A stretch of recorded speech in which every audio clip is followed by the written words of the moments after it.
شيراز. قررت أزور أهم مدينة تاريخية في عصر السلالة الأخمنية، شيراز. ولما نقول شيراز يعني مسجد نصير الملك، هذا البناء التاريخي القديم في عهد القاجاريين اللي مشهور بزخرفته وبألوانه وبتصميمه المعماري الرائع. آغا محمد خان من الشاهات اللي حكمت إيران، وهو اللي أسس السلالة القاجارية، وبناء المسجد كان في سنة 1806. وتميز المسجد بالزجاج الملون اللي لما الشمس يتغلغل بيه راح تنطي ألوان غاية بالجمال والروعة.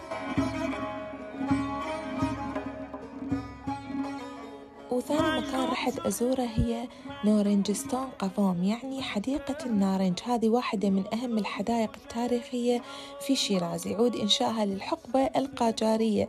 تعتبر هذه الحديقة والأبنية اللي بداخلها من أهم الأماكن الثمينة، لأنه عمرها التاريخي جدا عريق، يعود للقرن 19.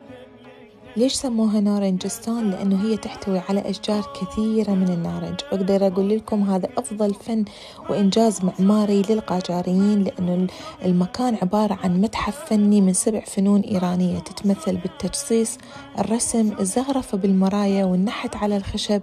وهذه كانت تفاصيل أول يوم بشيراز. كتبوا لي رأيكم بالكومنتات، وانتظروني باكر بيوم جديد وفيديو جديد.